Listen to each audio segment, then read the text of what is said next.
Karabakh conflict focused in the United Kingdom and the United States of America. Azerbaijan to create national pay system, Milli Card Group to present card this summer. Azercosmos, Intelsat agree on launch of the new satellite.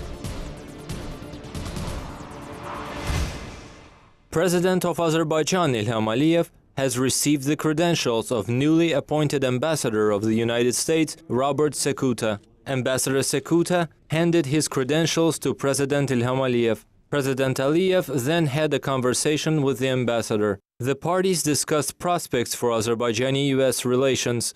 They welcomed the fact that the relations between the two countries covered various areas. It was emphasized that there were good opportunities for expanding ties in the fields of regional cooperation, security, fight against terrorism, energy, transport, etc. The sides expressed their confidence that the relations between the two countries would further develop during Ambassador Sekuta's diplomatic tenure in Azerbaijan.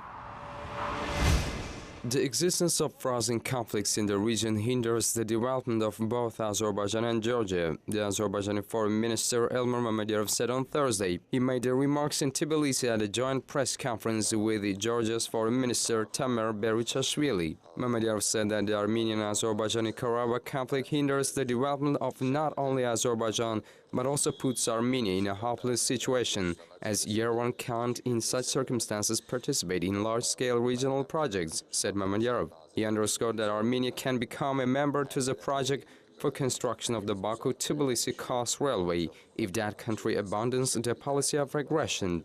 For her part, Georgian Foreign Minister Tamer Berichashvili said that energy sphere is one of the most important fields of cooperation between Georgia and Azerbaijan. According to her, Georgia, as an electricity-producing country and as a transit country, plays a special role together with Azerbaijan in ensuring Europe's energy security. The foreign minister added that the two sides closely cooperate in the implementation of the Southern Gas Corridor project. Naturally, the geostrategic position of Georgia and Azerbaijan allow them to develop the transport corridor between Asia and Europe as well, she said, adding that the project for construction of BTK railway, which will link three countries, Georgia, Azerbaijan and Turkey, is a proof of this cooperation. The minister said that the Georgian section of the BTK railway has been successfully tested. Furthermore, Berichashvili said that Azerbaijan is a strategic partner of Georgia. She added that during the meeting with Azerbaijani Foreign Minister Elmar Mammadov, they discussed the cooperation between the two countries in all spheres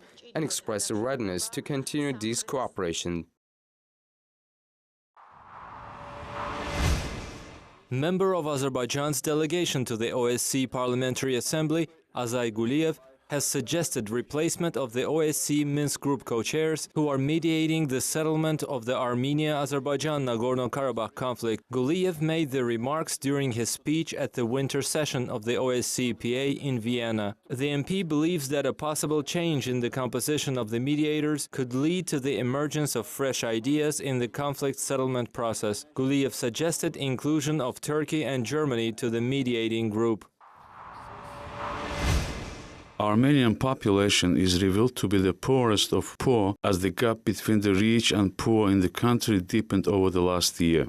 Armenia couldn't escape the recent worldwide economic crisis because of its lame domestic economy. The reports show that the rich people became richer all the while the poor ones hit the ocean's bed in 2014. Credit Suisse Bank in Switzerland developed a distinctive method of defining the financial status of world's population, dividing the people into two groups, rich and poor. The bank set a $3,650 annual income as a criterion for being a rich man. Official data suggests that Armenian population cannot even come near the people positioned at the top of Credit Suisse chart. Monthly income of richest citizens in Armenia was slightly more than $270 in 2013, said the official data. A catastrophe is observed when the income of poor Armenians is revealed. Official data claim that there are people in the country whose monthly revenue does not even reach $20. In this case, poverty-hit residents of the post-Soviet country can hardly be included in the chart of the Swiss bank. Intensification of the poverty in Armenia is triggered by a sharp drop in private money transfers from the overseas, Russia in particular. Moreover, the fluctuation of exchange rates in both countries pushed Armenians into a deeper poverty. Some experts believe that the recent price hike in domestic markets, along with Russia's possible move to increase the tariff for gas export to Armenia, could further increase the number of financially vulnerable people in Armenia. The latest data by the National Statistics Committee recorded that 32% of Armenia's population is living in poverty. Meanwhile, forecast by international organizations on Armenia's economic progress promises no good future due to ongoing stagnation in many fields including economy, trade, business, agriculture, etc. Fitch and Moody's have downgraded their outlooks for Armenia's economic growth. The European Bank for Development and Reconstruction has annulled its forecast on economy in the post-Soviet country this year. Poverty in the post-Soviet country seems to remain alongside other unresolved problems that the government is incapable of getting rid of. Armenian vandalism is currently known to many around the world.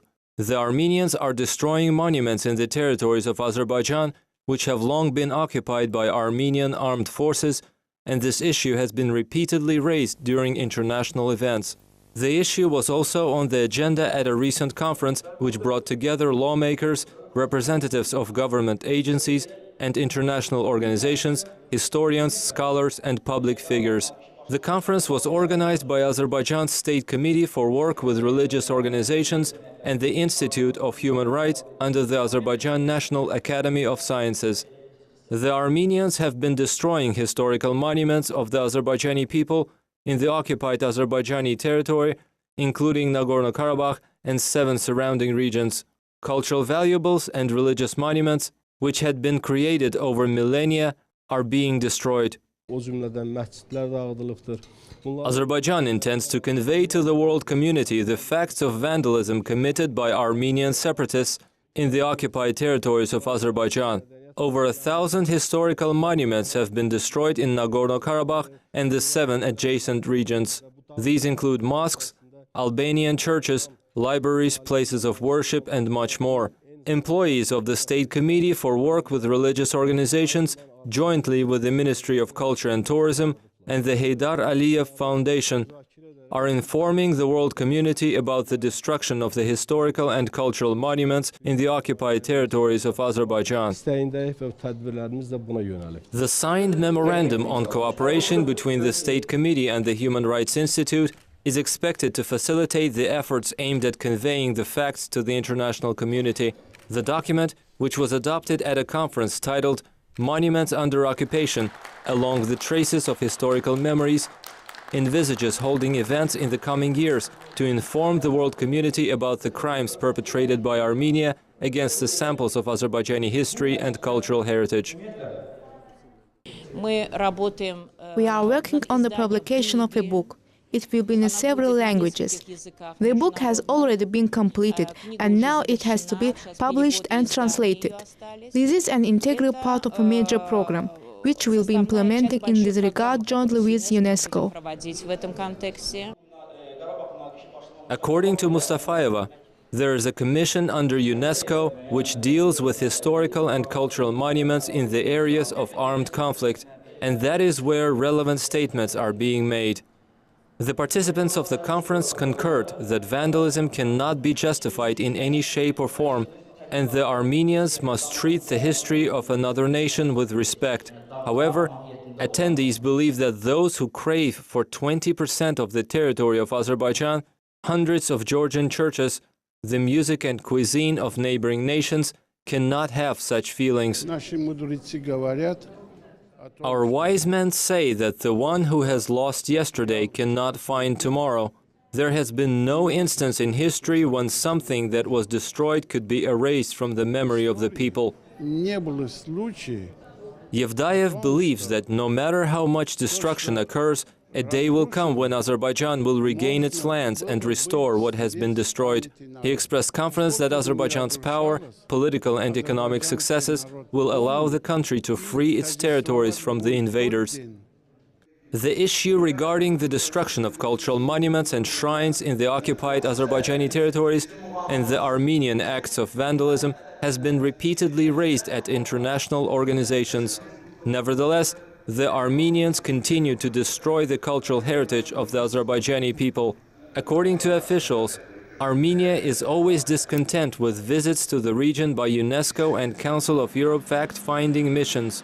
Moreover, the OSCE has delegated such missions twice to study the facts and conduct an evaluation in the occupied territories of Azerbaijan and release the report. The report said that all buildings, cemeteries, mosques, and other historical monuments there have been destroyed.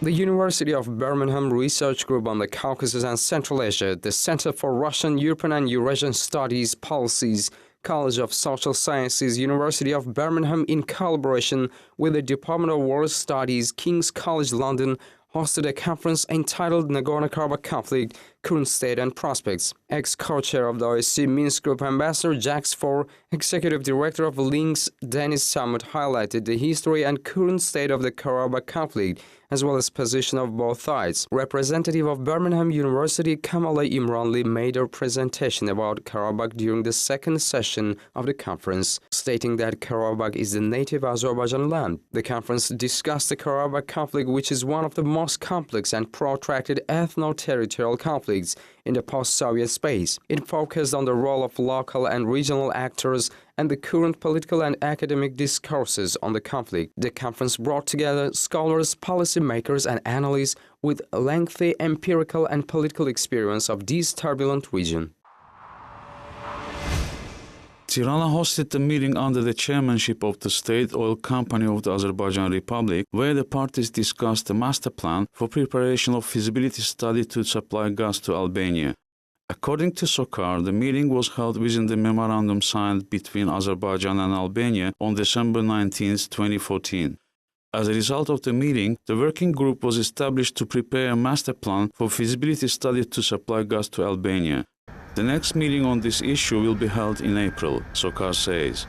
The meeting was also attended by representatives of the European Commission, BP, WBIF, and other players.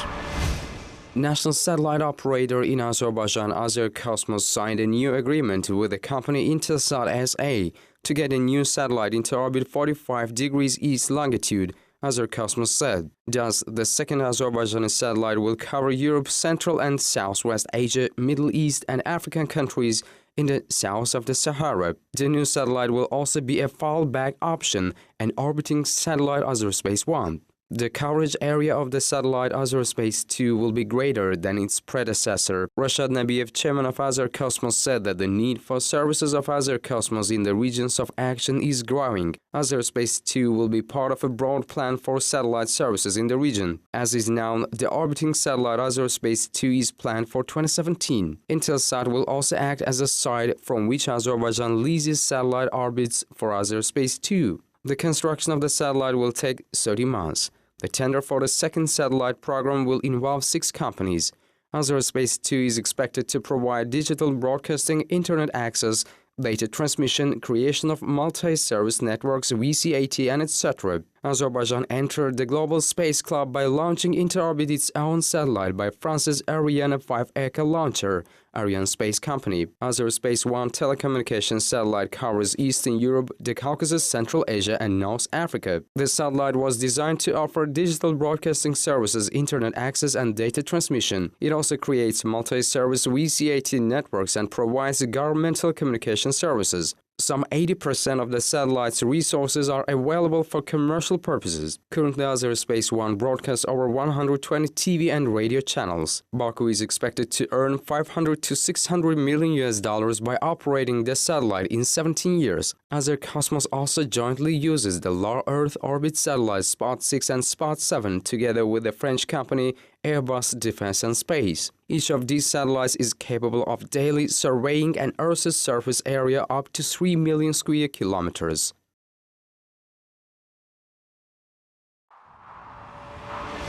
Azerbaijan plans to create its first national payment system this summer, said Jalal Orujev, executive director of the processing center Milli Card Group, in his interview with CBC television. Several companies are working towards creating an electronic payment system in Azerbaijan now, he said. These companies have chosen different form factors. One company is developing through the internet side, the other through the mobile applications. However, until the end of 2015, there will be at least 2 payment systems that will allow make payments on the expenses of the money that customers will be uploading to their accounts, Orujev explained. That is, payment will be made not with a card or a bank account, but an account with electronic money. In fact, it will be the Azerbaijani analog of PayPal or web money, he said, adding that one of them will be launched by the summer. Today, PayPal electronic payment system operates in 203 countries, has more than 137 million registered users and works with 26 national currencies. However, in some countries, it provides not all range of services, and Azerbaijan is in this list. The new system will allow the client to make payments from anywhere in the world online or via mobile application. This can be done from your account on the website of the system or through a mobile application identified by entering a password or PIN code. Moreover, in addition to service payment, the system will be integrated with online shopping. As a result, now when you select a payment method, the option of payment through the payment system will be available along with the card payment option, Jalal Orujev added. Earlier, it was reported that in the future, it is possible that the system will be transferred to all social security cards that perform payment of pensions, scholarships, grants, and others. This measure will allow reducing the cost of issuing and servicing of these cards, which are currently available on the platforms of international payment systems, Visa and MasterCard. In addition, the Azerbaijani Transport Ministry is now working on the installation of the card payment system in public transport. Furthermore, these cards will be available for usage in subway, catering and taxi.